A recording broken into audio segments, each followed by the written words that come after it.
Hello there, Dizzy Lizzy does it again. She wants to become Johnson's successor and is now even provoking properly. Yeah, it's Liz Truss. And Scotland is appalled. Scotland's leaders have condemned her as disgusting what British Foreign Secretary and Prime Minister favourite Liz Truss remarks about Scotland's First Minister Nicola Sturgeon. Sturgeon's deputy John Swinney called Truss' comments completely and utterly unacceptable. The people of Scotland were absolutely appalled by Truss' disgusting statements. That's what he told the BBC on Tuesday. The best thing to do is ignore Nicola Sturgeon. That's what Truss said on Monday night at a Conservative Party campaign event in southwest England.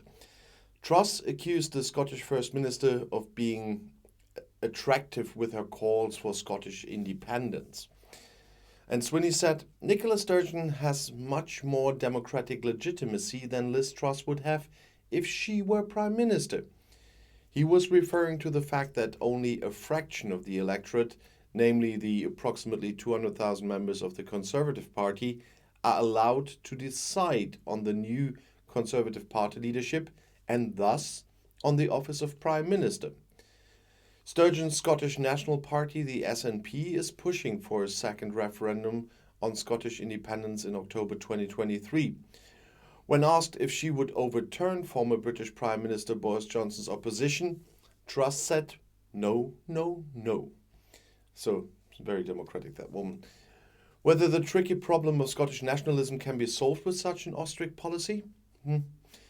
Conservative connoisseurs of the region like Alex Massey doubt that. The columnist for the right-wing intellectual magazine Spectator predicts that Truss will fall on her toes with these horrible, incredibly stupid statements. Anyone who dismisses the popular Edinburgh head of government in this way also irritates many Scots who want nothing to do with Sturgeon's National Party, the SNP, but they will fight anyone from the outside. The UK Supreme Court is scheduled to hold a hearing on October 11th and 12th on whether a second referendum would be legal without the approval of the government in London. And then Truss has to backtrack elsewhere as well. Greater London is the most important economic centre of England and the entire United Kingdom. The conurbation is growing and growing, while regions such as the north of England struggle with unemployment and poverty. Against this background, a proposal by Tory politician Liz Truss to cut wages and holidays for thousands of public sector workers just outside London has met with massive criticism. Now the possible successor to Prime Minister Boris Johnson is rowing back.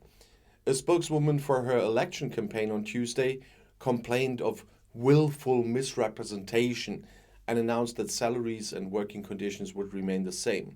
Well, she should just think about what she's saying. Hours earlier, the Foreign Secretary had announced that wages for workers outside the more affluent areas of London and southern England would be reduced to better reflect regional living conditions. Journalist Robert Peston illustrated Truss' change of course on Twitter by contrasting the two conflicting statements from Truss' team.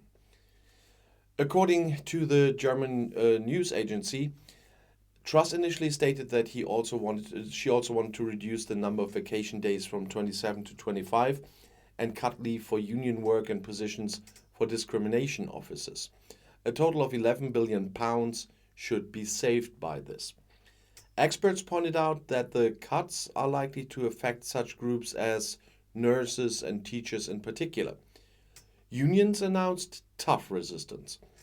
Most recently, prominent members of the Conservative Party also disagreed. After several elections, Truss is currently in a duel with former Finance Minister Rishi Sunak for the chairmanship of the Tories and thus also for Johnson's position as Prime Minister. The result of the runoff is expected on September 5th.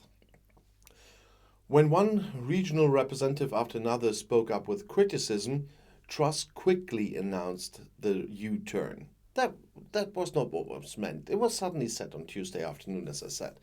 And Sunak supporters promptly spoke of a catastrophic failure of judgment. Already they were present again. The concerns about the nimble careerist Truss, whose ambition far exceeds her expertise, especially in financial matters, and now she shows them again. Internal surveys among the electorate, almost 0.3% of British voters, suggested that the race, which had almost been declared over, could get exciting again. While pollsters had certified Truss as having a lead of more than 20 points after the end of the show in the lower house group, market researchers reported a gap of only 48 to 43% at the beginning of the week. So it's getting closer. In the end, almost everything spoke in favor of the foreign minister, not least the announcements by prominent Tories that they themselves would prefer Truss. Secretary of Defense Ben Wallace justified this with her greater experience. In fact, she has already headed several departments, unlike Sunak, whose government affiliation is limited to the finance department.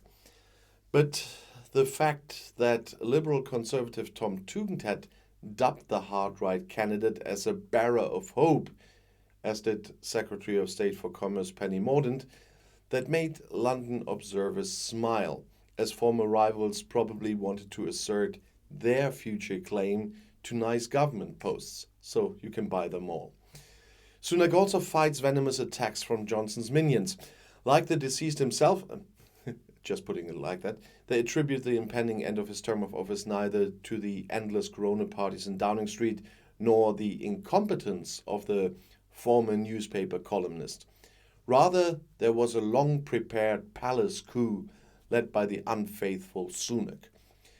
Culture Minister Nadine Dorries is particularly zealous against her former cabinet colleague. The one-time pulp novelist now confines herself to Twitter posts comparing the Secretary of State's cheap jewelry favorably to the ex-Treasury Secretary's expensive suits, an unsubtle reference to the former Goldman Sachs banker's sizable fortune. When the zealous Truss propagandist also spread a disgusting caricature of Sunak stabbing his former boss in the back, it was even too much for the candidate. Then Truss confided in an interview, spoke a serious word to Nadine. All those in Brussels who are paying attention to the Tory duel will find Truss' remark that the EU only understands the language of strength irritating. Like her rival Sunak, the UK's chief diplomat also wants to terminate the Northern Ireland Protocol and thus an internationally binding agreement with Brussels. One of many promises made by both candidates that seem as untenable as they are priceless. Whoever wins the race, there should be plenty of U-turns after the decision in early September. And the whole fun on this channel as well will continue for quite some time. And I'll see you in my next video. I'll be back.